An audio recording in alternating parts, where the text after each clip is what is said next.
Don't ever let somebody tell you you can't do something. Wait a minute, you ain't heard nothing yet. You're listening to the Live to Create podcast.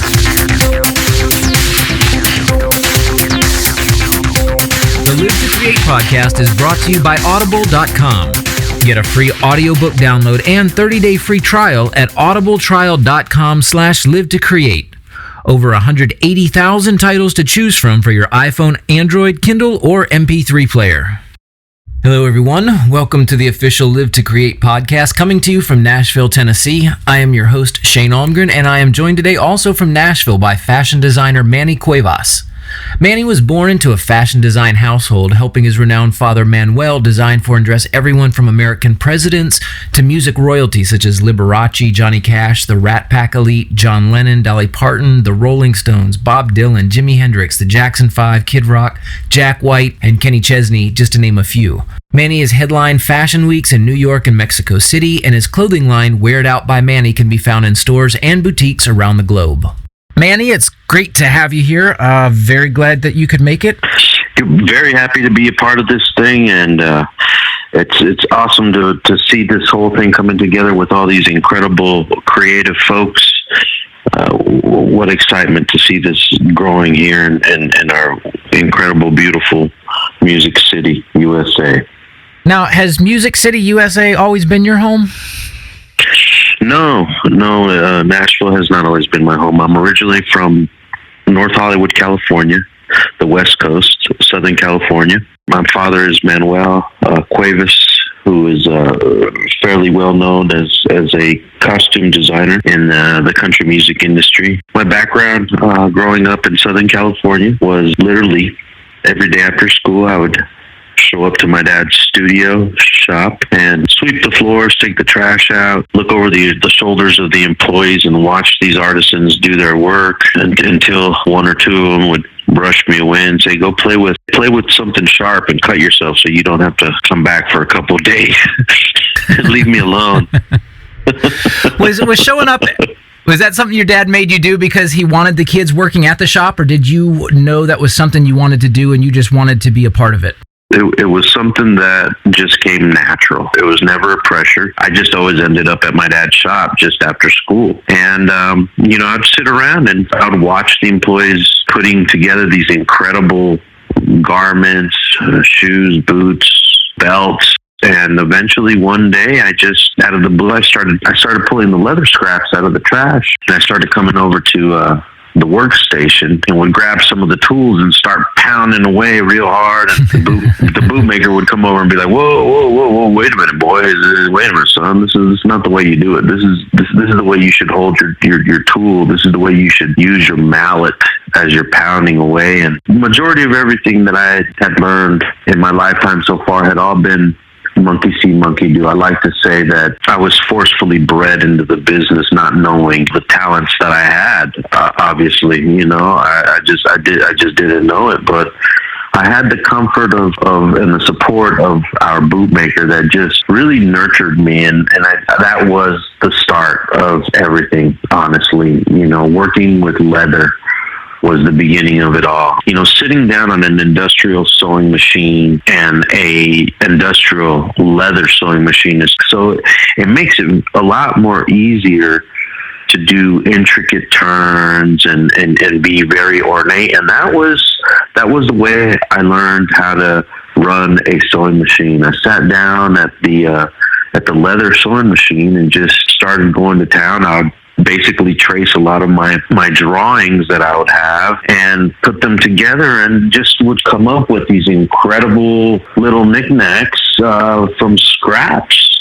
And, one thing led to another. I started creating little wallets and, I started helping out more on belts and the assembly of certain things. I had hands on quite a bit of things, not knowing what I was really doing, but I definitely was adding to the artistry and craftsmanship of everything that was going on in the studio. Now, my father catered to so many people while being there in Hollywood. We catered to actors, actresses. The biggest part of the music industry that my dad catered to is definitely the country music industry. Now, don't get me wrong. He catered to people in the rock and roll industry, in the blues industry, you know, a little bit all over, but mainly in the country music industry. So I had seen every person you could think of from the 70s on, from Johhny Cash to Waylon Jennings, good gosh, little Jimmy Dickens, Porter Wagoner, Marty Robbins. I mean, good gosh, you name it. I'd probably seen a great handful of the country music industry walk in and out of my dad's business throughout my lifetime. Now, don't get me wrong, too. I've also sat down with Marlon Brando, and you know, I had the great honor of being bounced on the knee by Salvador Dali while he was twisting his mustache. You know, so you know, how does one do that, Manny? Well, what's the backstory there? You know, it was unbelievable. You know, I think looking back at it now, I believe that being my father's only son, it gave him more availability to have me around him and drag me around to the fittings and to the bars and to the showcases. I think he might have felt a little bit more comfortable because I was a young boy, and he was just, you know, it was a lot of monkey see, monkey do, you know, and here I am today. You know, I relocated my father's business, Manuel, in 1991 from Southern California to Nashville, Tennessee. So I've been here in Nashville for a little bit over 25 years. You know, it was a bit of a culture shock at the very beginning when I first came. Yeah, I can imagine. I had prepared myself for it. I was pretty much ready for a change, to be honest, from Southern California. You know, I stepped away from working at the shop and kind of doing the tours later on in my younger life. Like when I was in high school, I kind of stepped away for a while. And when I graduated high school, that's when my father actually asked me to get involved, you know, 100%. Yeah, that was what I was about to ask you, is when did he notice that you had the talent to actually contribute to what he was doing? You know, I'll tell you that throughout my lifetime, even as a young boy, I mean, good gosh, I started sewing on the sewing machine. And by the age of 6, I was running every machine in my dad's studio by myself. On top of that, Manuel would ask me to draw florals, abstract, you know, just all kinds of different things, animals, you name it. I drew so many different things. And of course, not until my dad really asked me to become part of his business right after I got out of high school in 90. I think that was really kind of my own personal eye-opener, realizing, gosh, man, I might have an incredible gift that I could contribute to this family business. And I went ahead and I jumped in with both feet, and, you know, my old man kind of let me run the business for a while. He had relocated my stepmother and my youngest sister to Nashville in 1989. You know, so from that year, from 90 to about just in 91, March of 91, is when we relocated the business from Southern California to Nashville. And was that just for the music industry? Yeah, you know, it really was. You know, it was interesting. I had the conversation with my father for many years and asked him why he had never bought property in Nashville. You know, that he'd been commuting to Nashville for good gosh, for already 30-some years of his lifetime so far, catering to the industry, you know, by coming here and dressing people and delivering the wardrobe. But, you know, people were always accustomed to coming to Hollywood to see him. So the way it all came together was pretty interesting, I'll tell you that. I watched my father travel for, you know, that first year working with him. I saw him travel quite a bit. His business was changing. The format was changing. He relocated his wife and my youngest sister to Nashville, and he kind of left me in charge of the whole deal. I pretty much became kind of like the business administrator. I felt like I knew the creative side of the business. I'd finally realized and noticed that a lot of the design, a lot of the drawings that I did were incorporated into my father's work, which was really put me on a pedestal, you know, to see some of my works, I want to say, that were incorporated, collaborations, I think is the proper word to use. The collaboration of some of my florals and my abstracts that my dad possibly took and recreated his own little spin. But I could see my taste and feel my taste being thrown in there. So it was really cool, not until we actually got to Nashville did it really, really, really hit me 100%. I thought I had already known quite a bit, but when we moved to Nashville, that was it. It was on. I'll tell you, it was an incredible time for the move. I sat down with my father and I told him, I've got a plan. I want to see, I want to move this business. And he said, well, heck, talk to the employees and see what you could put together. So I went ahead and did. I sat the employees down and told them what my plan was and kind of my vision. And everybody kind of put their senses together and said, we want to do the move with you. So you guys brought over the whole crew, the whole store from Southern California? Oh, yeah. Wow. From Southern California, we ended up leaving with 5 families following us. We rented a 46-foot Ryder rental truck, and we loaded every last thimble, needle, and thread, my dad's whole business, into this truck. And right behind us, 5 families traveled behind us from Southern California with their own rental trucks and their homes packed up and their vehicles and their children. That sounds like one of those old West covered wagon. The whole town moves. Only you guys were coming east and so go west. I'll tell you what, that was absolutely the vision that I had in my head as we were driving across, no lie. I remember stopping in the painted desert and letting everybody kind of captivate the wind, the sounds of the wind and the color of the sky, the way it hits that desert there is just unbelievable, and it was magical. And no lie, with what you just described, that's exactly what I had envisioned into my head at that moment while we were there. It was like if we could have just set ourselves back just a little bit further back in time, that's exactly what it would have looked like. It would have looked like we had several chuck wagons rolling and a bunch of just Westerners coming to the east, to invade. And we got here, we got to Nashville. I was so excited to be here. That actual day, that afternoon, I insisted on starting to unload the truck. And the people, the workers were like, this is unbelievable. This is crazy, man. They're like, let's do it.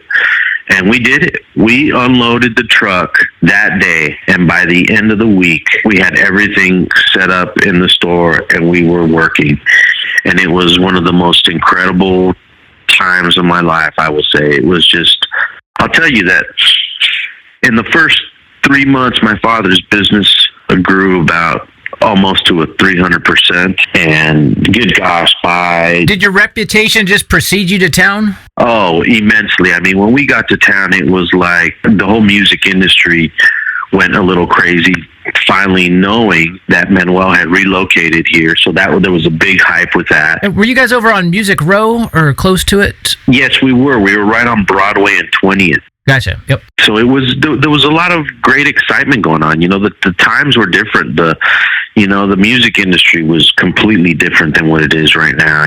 There was huge budgets for artists, going into the signing deals. These artists that were being signed at that time, had huge budgets, man, for wardrobe, for travel. It was just wonderful, So that's what ended up happening. And I'll tell you that into my second year being here, Manuel and I started kind of talking about the artisans that have been working with my father, from hat builders to boot makers to the silversmiths that we would use. And I said to my father, I said, a lot of these independent designers that collaborate with us and work with us actually produce collections. I really got interested in wanting to know more about that. How is it that these people were doing it? And my father said, listen, man, the biggest American lifestyle trade show that happens in Denver, and it happens twice a year. And he says, a lot of these people that you're asking about go there and show there. And I said, well, have you ever been? He says, I've never been. He says, I've been invited a lot of times to go. and hang out, but I've never been. The show is called the WESA show, and the WESA stands for the Western English Sales Association. And it has from home furnishings to tack to tractor trailers, you name it, jewelry, anything and everything from apparel to lifestyle living, and all kinds of artisans now, and all the major brands that you could possibly think of are selling garments there. So it's really targeted for Western. So we ended up going for 3 days to kind of hang out and visit with friends and check out the show. And I remember I made 3 different outfits to wear for every day, which were completely different. I made a different pair of boots that I wore.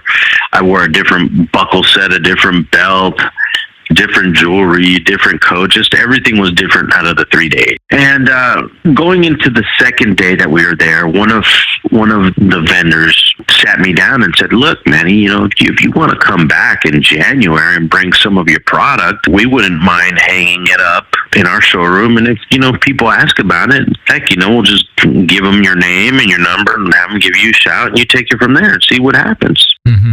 So it was really exciting. I got that offer from a couple of artisan people that we had collaborated with, with very well recognized brands like, good gosh, the Lucchese Boot Company, Justin Boot Company, the Bolin Silversmiths, Gist Silversmiths, just a bunch of incredible artisans that I've seen traveling in and out of my father's business through my whole young lifetime at that point. So I decided to come back next year in January with my father. And this time we're going to do the whole 7-day show trip. We're going to come and really check it out and see how it goes down. And we end up coming back in January to check out the show. I end up bringing probably just a little bit over a dozen Western shirts. At that time I was selling the Western shirts here in Nashville for, good gosh, $475 or $485. I couldn't hold them in stock here in Nashville. I mean, and every single one was different, was all one of a kind. So I took these dozen shirts with me and I hung them up in a couple of the showrooms where I was given the opportunity to do so. And by the second day of the show, I had already sold every freaking shirt. And here my father and I are walking the halls of the trade show, and Manuel notices kind of something going on with me. He says, "Hey," he says, "what's up? What's on your mind?" And I said, "No, nothing." And he said, "There's something going on with you." He said, "What is it?" And I said, "Nothing, Pop." I said, "Let's just, stop bugging me. Come on, let's just keep walking." And he said, No. He said, "Let's sit down and talk." And I said, "All right, what the heck?" So there we are, we're sitting down, and the conversation starts off, and he says, "What is it?" He says, "Something is on your mind, and something's bugging you. What's up?" And I said, "Look, Pop, have you noticed that the clothes that we were wearing just maybe about in September at the last show, have you noticed that some of these brands that know us, that know who we are, have a relationship with us, they've knocked us off. Like, my boots are now sitting in a Lucchese freaking showroom that some of the stitches are a little different, but that's my freaking boot that I had on, that I created, that I wore just a couple months ago." And I said, our shirts, our suit, and I'll tell you, still to this day, my old man has never, more than anything, it's our culture, being Hispanic, Latin, Mexican, it's very macho for a father to ever tell his son that he's proud of him, or anything. So honestly, there's never been a day that in my 43 years of living that my father's ever told me that he's proud of me. Ever. And this day, in some of the words, he pretty much said it himself. He put me on the biggest pedestal that I had ever been in my life, and that triggered the whole other phase of my life. And sitting there, he stood up and he said, "Listen, son," he says, I've seen you working this thing for the last 2 years. And he says, and you have a real, very special gift that I believe you really don't know you have quite yet. He says, you're getting grasp of it, but you're just quite not sure of it. He says, but let me tell you, son, he says, you're 10 steps ahead of all these clowns. And he says, and one of the most gratifying things in life is people knocking you off. And at that moment, I'll tell you, my dad, he put me on that pedestal without telling me he was proud of what I was doing and with his business and what the heck I was doing. He was just, he made me shine like I'd never shined before. And boom, it really hit me. It hit home run. And I thought, wow, he's given me some incredible piece of his own wisdom and his own experience. And man, I just need to keep running with it. And I'll tell you that day, the trade show closes down at about 5:30 or 6 o'clock. Well, that day, right when the show was closing, my father and I were coming down the escalator. And when we landed on the main floor coming off the escalator, a gentleman come up to me and he introduced himself to me and he said, "You're Manny Cuevas, right?" And I said, "Yes, sir." And he said, "I'd really like to talk to you right quick." And I said, "Okay." And there I went and stood there with the man and talked to him for about 10 minutes. And he said, "I am blown away with what I've seen and what I know, and I want to know more, and I want to go into business with you. I want to start a ready-to-wear line. I want to do it with you." Did you know this guy from Adam? No, I had no idea who this guy was, and I'll be darned. I will be darned. Shoot, man. 2.5, 3 weeks later, we were signing a contract, and I was licensing the family name, the Manuel brand, for the very first time ever. And so hold on, back up. You just jumped forward a couple weeks. What was your first thought when he said, "I want to go into business with you," and you didn't know this guy? Looking at being there at the trade show for the second time and hearing the words that my old man had told me that earlier that morning, it was like freaking wildfire. Everything, my imagination was exploding. I was blown away by even listening to these words. I was like, okay. I didn't know what to expect. My dad said, "Well, heck, just play it out, play it by ear and see how it goes." And that's how it happened, really. A couple weeks later, my father and I were flying out to Southern California and sitting with this man and putting a contract together. And good gosh, the minute the contract was signed and executed, I jumped all over it. And so I went ahead and I put part of the team together of the original artisans that worked for my father for many moons, and we opened up our own facility and started building everything under our own roof. Now, was that back out in California again, or was that also here in Nashville? No, that was all in California. I started manufacturing everything in Southern California. And, basically what I did was I took reminiscence of things, of iconic images and clothing, garments that I had seen that my father had done and incorporated into these collections. And it just, man, it took off. Heck, another 6 months later on, we were back in Denver showing at the WISA show for the very first time the next following September, and business just exploded on a different end. I started doing ready to wear. Everything that I was doing, really, I kind of started creating my own model. I started creating limited edition collections. Once the collection was sold out, I'd go on and I'd create something else that was one of a kind. And then, it became so everybody wanted. It became a commodity that everybody wanted it.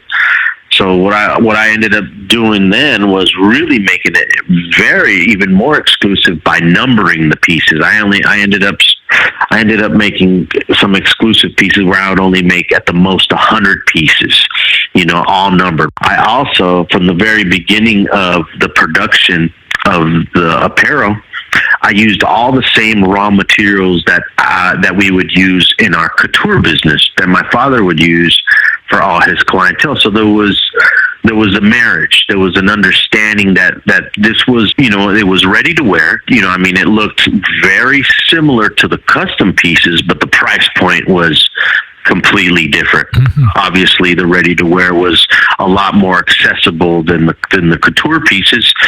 And I found myself in a niche that I never even thought I would enjoy, and I really enjoyed it. I did it for about a good 6-7 years. My business partner, the gentleman that approached me, that was my business partner for those years, kind of started going, he started going a different path. So I pulled the licensing from him.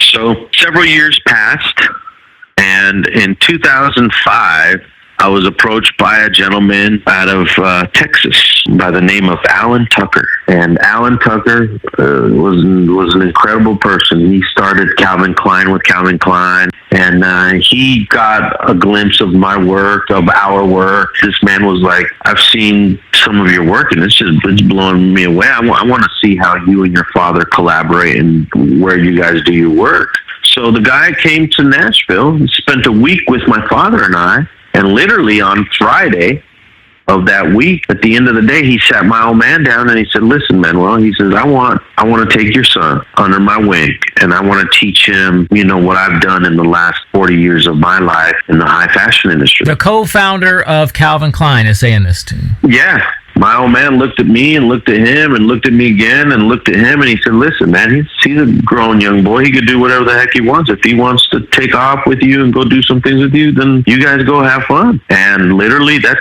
how it happened. That following Monday morning, I was on a plane, first class from Nashville to Dallas. And in Dallas, Alan jumped on the plane. And from Dallas to New York, we flew first class. And from New York, Alan Tucker took me to Europe for the very first time in my life. And the very first place he took me to was Florence, Italy. And it was unbelievable, city. Man. It was unbelievable. He took me to Florence, Italy for about a good week and a half. You sipped some wine on the Ponte Vecchio there? Oh, my goodness, man. You talk about inspiration, but he was unbelievable. He started educating me on the fashion houses and the design houses and how they work. And he said, what I'm educating you on right now, he said, what I want you to do is I want you to buy things. I want you to buy things that inspire you. So there we were in Florence, Italy for a good week and a half. The second place he takes me to is Milan for another week. From Milan, he takes me to Paris for a good week and a half. And the last place he takes me to is London. And when we're in London, I end up walking into a Gucci store. A Louis Vuitton store. And I'm in there, give or take about a good 45 minutes. And my experience in those 45 minutes is they had just come up with this, what they called a hobo bag, which is basically it's like a horse feed bag. And I saw them sell 12 of these freaking bags. Now, the big bags, some of them were made out of like multicolored python, and they were freaking $23,000.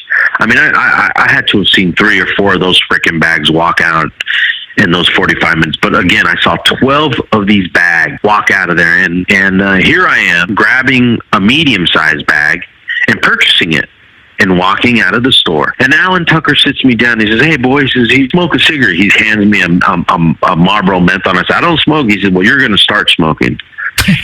and he says, tell me something. He says, I've taken you to some of the most incredible, iconic fashion areas of the world, and I've told you to shop, and I've seen you writing notes down throughout this whole trip. And he says, and here we are in London, and you buy a fucking purse. He says, what is this? He says, what is this shit all about? And I said, Alan, I said, this is it. I said, listen to me. I said, give or take, we were in there 45 minutes an hour, right? He said, yeah. He said, they sold 12 of these fucking bags. I said, I hadn't seen people work like that in my life. I said, it was unbelievable. And he said, so yeah, your point? And I said, well, my point is that the minute that I recreate my first collection, that's the way I'm going to sell it, man. It's gonna be so hot, it's gonna sell just that fast. And Alan looked at me, he says, man, I knew I liked something about you. I love, your edginess and your style. He says, but man, he says, you're kind of cocky. And he says, and I dig that too. He says, I really like that. And he says, well, cool. So next thing you know, we jump on the plane and we end up heading back to Texas, to Dallas. And I've got a couple more days to spend with him. And he takes me into this little town called Frisco that was just starting is just being kind of put together on the outskirts of Dallas. And we're in this one building that is like in the middle of nowhere. Of course they call it townhomes, but it's, in my eyes, it's a freaking apartment building, It's a huge conglomerate apartment building.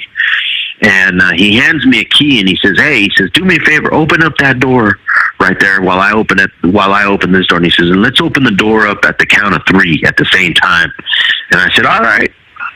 So there we go. He says, 1, 3. And we open the door, and we both open the doors. And we walk in, and here we are looking at each other. And he says to me, they did exactly what I wanted them to do.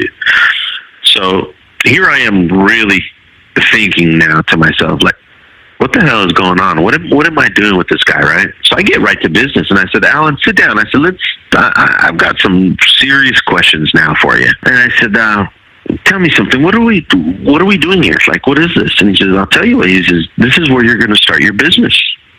And I said, right here, this is where I'm going to start my business. He says, yeah. He says, I'm going to tell you what we're about to do. He says, I have a couple buddies that are venture capitalists here in Dallas and in New York. He says, but we're going to start off here in Dallas. I'm going to take you tomorrow, and I'm going to introduce you to these guys, and these guys are going to put a couple investors together for us. I'm going to get these people in front of you. And he says, and I don't want you to be any different than just the way you are. He says, just the way you pitched your vision and your idea to me a while ago, he says, I want you to pitch it to these people. Nothing different. And he says, and that's how we're gonna raise the money to start your business and to create your vision. He says, and I'm going to put a creative team together for you. I thought, all right, what the heck? So there we went, and he introduced me to these people the next following day. The day after that, which was the third day now in Dallas, we've already got a couple meetings, and I'm blown away, and I'm like, what the heck? Things are moving fast.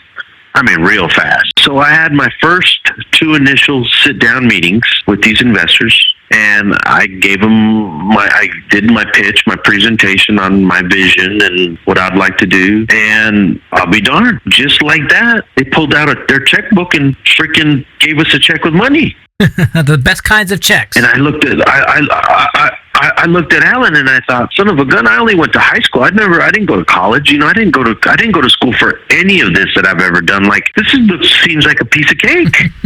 So anyway, I came back home. I came back with massive excitement, with all these pictures to show everybody. And man, I was so blown away, bro. Another week goes by, and there's Alan calling me saying, okay, you're going to come back to Dallas. He says, we got an additional 15 investors that are going to sit down that want to meet you.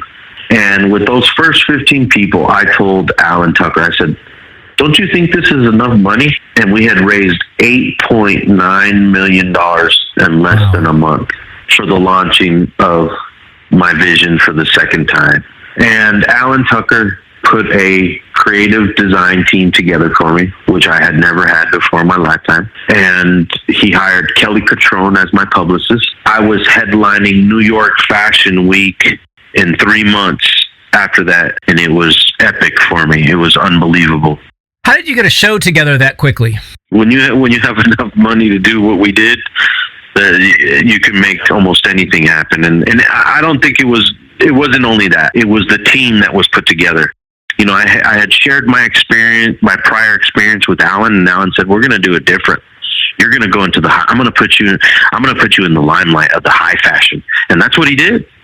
I headlined New York Fashion Week twice.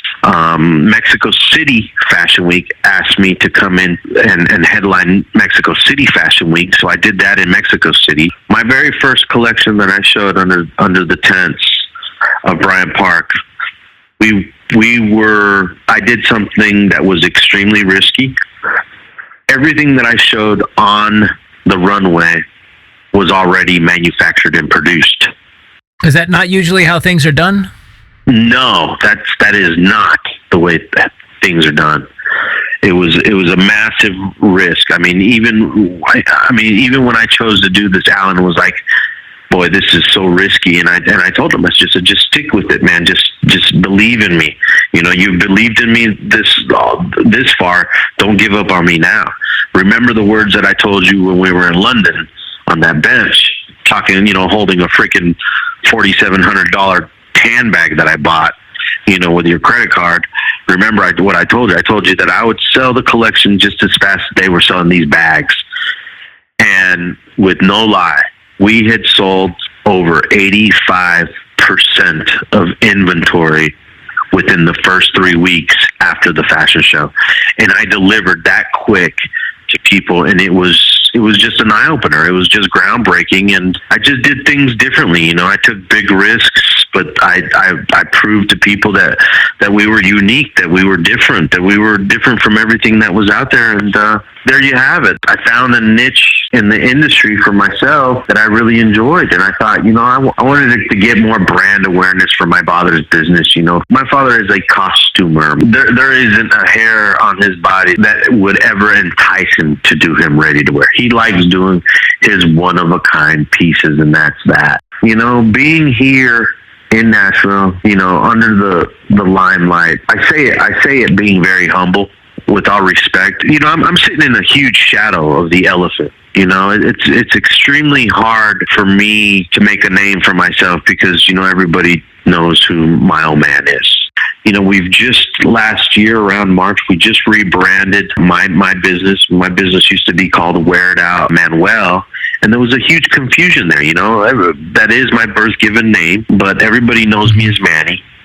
And we've decided to finally go ahead and rebrand it. So the new rebranding of it is Wear It Out by Manny. Can I ask you some questions about your particular creative process? Sure, absolutely, man. When you conceive of a collection, what's the first thing you do? Do you sit down and pencil sketch out patterns? Are you sketching out? I'll tell you, the way it happens for me, this is going to sound really crazy. Even in our own house, we don't have cable. That we try to focus more on the old school and interact with one another and use books more than anything. I love that. I create things that I grab from my inspiration, which I call life. The inspirations in all my design work that I've ever done in any of the collections come from not only my heart, but they are inspired by my everyday living, from what I consume, what I see with my eyes, what I touch with my fingers and my hands, and what I hear and what I smell. My all-American and my all-Mexican heritage combined. It is my everyday living is where I get my inspiration. The birds, the bees, the people, watching people interact with one another. And I just come up with whatever the heck I want you to be, honest with you. So my inspirations comes from life itself. Yeah. How hands-on are you with all the different facets of, the designing, cutting, sewing? Do you have team members for that, or do you still do all of that yourself? Oh, yeah. I do it all myself still. Now, everything that I design, I still design in full scale. Meaning, if I'm going to create a coat, I actually cut a pattern the size, in my size, my actual size. So I make it to fit myself. The very first prototype and the very first cut of anything I usually make for myself. The design team will eventually, what they do is they have to scan my full scale drawing of whatever I've done, and then they minimize it and they put it into a CAD format, and then they perfect my drawings or my artwork, and then attach it to garments. But I am 100% full capacity on the full drawing, from concept to fabrication to actual sample, holding it in hand. And then I present it to my team, and then I let them run with it. So knowing everything that you know now, if somebody came to you at Fashion Week, someone that was just starting out and said, Manny, I want to be a fashion designer, what advice would you give them?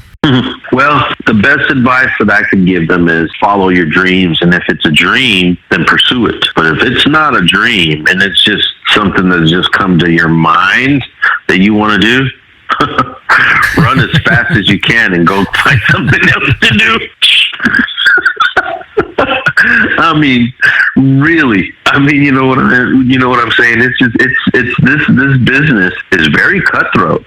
What was one of your top favorite moments so far in the design world?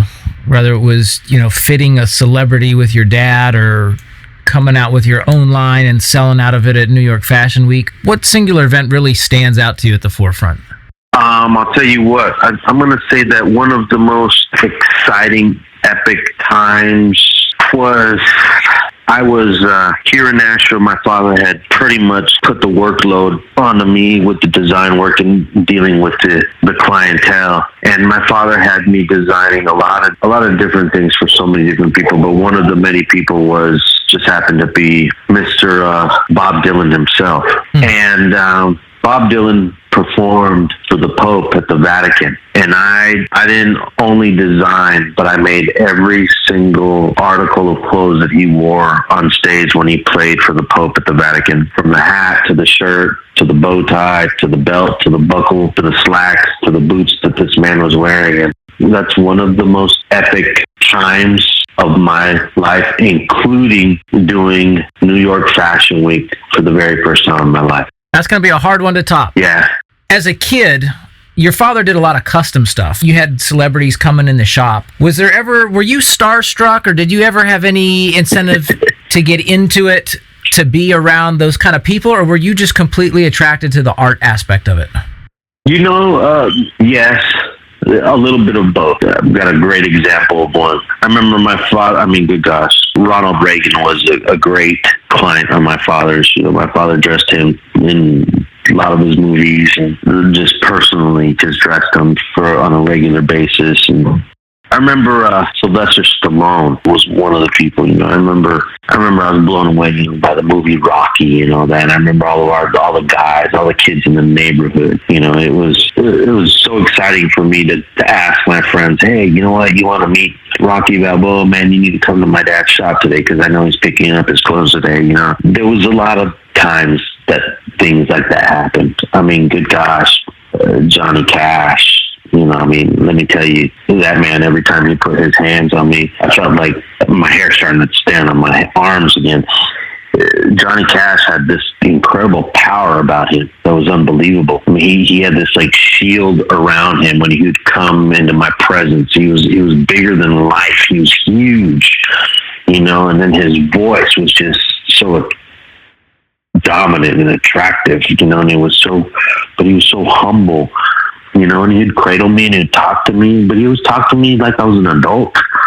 So it was interesting, it was a lot of fun, so it was a little bit of both. It was the artist side of it, meaning the artistic side of it, seeing these people wearing these incredible clothes and making them come alive. But then it was the personalities that were in this clothes, it was amazing, unbelievable, really unbelievable. Incredible memories that I can share on abundance of people, I think people are going to love hearing stories like this. So if you've got any more that you want to share, by all means. Oh, Lord, good God. Lay it on us. It's story time, buddy. Well, Stallone. Okay, so going back to Stallone, I remember Stallone coming in, me making it like a big ordeal and telling a bunch of my buddies and friends at school, hey, if there was a day, this is the day. And I remember a grip full of me and my buddies showed up to my dad's shop and come in, and there he was. There was Sylvester Stallone.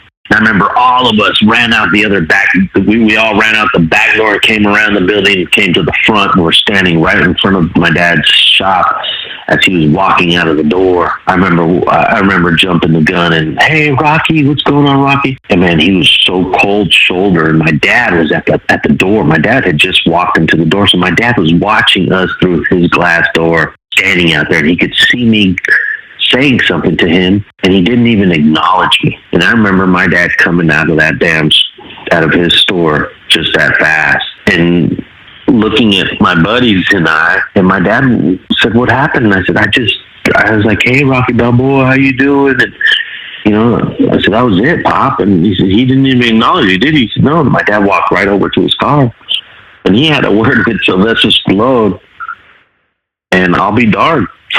Stallone got out of that car and he came right back out, and it was a whole different person. He came out and he was finally the guy that we wanted him to be. A couple years later, I finally asked my father about that. I said, hey, what happened? I'll tell you what happened. He says, I told him to go ahead and come back and pick up his suits and pay me the money and get the hell out. And then I never wanted to see the guy again. And I said, you're kidding me. He said, no. This is exactly what I told him. He said, my dad told me, he said, after that happened, he said he ended up coming back and ended up ordering 15 suits at one time and like a dozen shirts, and I mean, just something crazy. He came back trying to, fix the mistake, if you want to call it a mistake, for not being humble to me and my buddies. Ronald Reagan. I mean, that guy. You talk about an incredible man, and Nancy. They were just so sweet.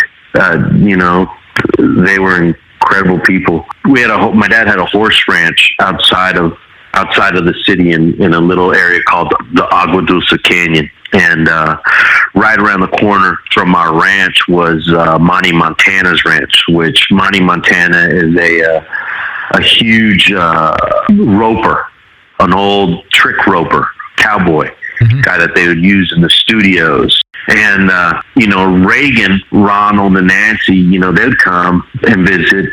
They'd come to our ranch, but Ronald was friends with Manny Montana, so that was a huge connection between my father, Ronald Reagan, and Manny Montana. So spending time with the president was freaking off the chain. I mean, the way this man would speak to his wife, that's one thing that I could remember even as a young boy, that I'd look up at that man and he would make his wife just glow from a distance, and it was just unbelievable. He was always just so humble and just so sweet.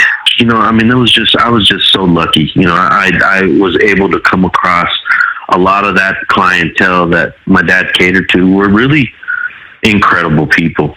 Ray Price, Blondie Calderon, Ray Price, he's one of my absolute favorites. May he rest in peace. I spent a lot of time with Ray Price growing up because he was one of my dad's clients, but he was also one of my dad's buds.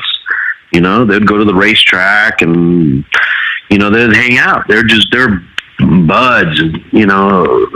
The times spent with Ray Price were always just sensational, just unforgettable. The times spent with, Hank Jr. I mean, good gosh, the crazy wild times of Hank Jr. and Waylon and those kids were just unbelievable. Good Liberace. I mean, good gosh, my dad used to dress Liberace. I remember that guy, him being around the studio. And so those outfits that Liberace wore, that's your dad's work? Yeah, a lot of that stuff was my father's work. I mean, good gosh, that guy was a riot. Just all the different types of people. The Rat Pack Elite, Sammy Davis Jr. and those guys, when they would come and hang out and just drink and party at the shop and hang out, that was crazy. I mean, it was just a handful of people. Linda Ronstadt, Emmylou Harris, Dolly Parton, Barbara Mandrell. Good gosh, I could go on and on with Neil Diamond, Neil Young. I mean, again, Salvador Dali. I mean, how many kids can talk about being bounced on Salvador Dali while he's making faces at you and he's twisting his mustache? I mean, that was, he's one of, some of my abstracts, I say, that are inspired by Dali's work. Some of that crazy abstract work is just off the charts. So, I feel like I've been fed a lot of good things. I think I probably grew up a little fast for my time. It was just interesting. It was fun. It's really a lot of fun. Well, it sounds like you were mentored incredibly well by your father, and you took that lesson and are passing it on in an equally admirable way. So yeah, kudos to you for that. Thank you. Well, that brings us to our final segment. I've got 14 questions that we can go through really quick. Sure. Few word answers. Sure. This is the one, everybody gets those. So if you're ready, here we go. Go for it. If your job only paid the bills and not a penny more, would you still do it? Absolutely. I'd still do it for the passion, regardless. What talent or skill do you not have that you wish you did? Wish I could have had the skills and the knowledge to be a pilot. Maybe one day I will. Fill in the blank. I am a success if I believe in myself and lean on my earned wisdom. Fill in the blank again. I am a failure if I do not give the best effort with all of my endeavors, I would say. What is the single best piece of advice that you followed to get where you are today? The most positive bit of advice I believe that has been given to me has been instituted into me ever since I was a young boy. And that is, just to try the best you can and always shoot for the stars. And along the way, share the goodness with others so you can continue to be blessed. That's it. What's a good piece of advice you ignored to get where you are today? Entrepreneurs in the family. Example, my aunt is an incredible entrepreneur in the restaurant business, known as kind of the taco queen in Southern California. And I opened 5 restaurants out of 40-some restaurants that she had opened in her career. I remember her offering me one or all 5 restaurants and saying, "Son, this is yours. You did this." And regardless, that passion and that love that I dedicated myself for that year, I look back at it now saying, God, my life could have taken a different path being in the restaurant business, but here I am today sticking to what was, I guess, not intentionally bred into me, forcefully bred into me, which is the passion for the fashion. What character trait do you like best about yourself? I'm a natural leader. And the character trait you like least about yourself? I'm impatient. Manny, fill in the blank here. I believe every child should have the opportunity to be creative. If you could suggest one piece of self-improvement that everyone on earth would adopt, what would it be? Make love, not hate. If you could have any superpower, what would it be? Super health. Yeah, like Wolverine. If you could have dinner with anyone alive or dead, who would it be? Gandhi. Gandhi? Mm-hmm. An hospitable nearby planet has been discovered, and you have been recruited to help colonize it. You can take any 3 items with you that you wish. What are they? The seeds from Earth, a 3D printer, and How to Survive Manuel.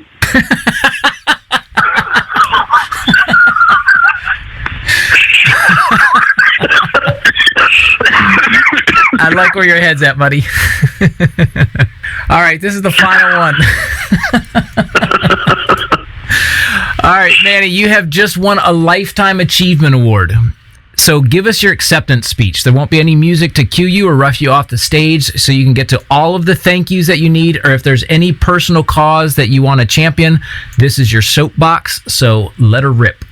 Well, of course, I have to thank my beautiful mate, my wife, my woman that I like to call my rock, for being by my side through all the struggles and hardships that we've faced and that we may face in time. My lovely children, all the people that have helped mentor me through my lifetime at this point, including my father, my mother, my family, my friends. I'm humbled by all the people that I've been able to put my hands on so far that have gotten me to this place that I'm at, and the Lord above for giving me the faith and the strength for another tomorrow, more than anything. And there you have it. There we have it. Cool. Well, brother, this was worth the wait. This was awesome. Glad you could make it. Thank you. Thank you so much, really. I'm so honored to be part of this, and here's a big yahoo to live to create. Let's get it going. Adios. Adios. Have a good night. You too. Bye-bye. Once again, that was iconic fashion designer Manny Cuevas, creator of Wear It Out by Manny. I'd like to thank everyone for joining me today. You are listening to the Live to Create podcast, and this is Shane Almgren reminding you to dream big, be inspired, and live creatively.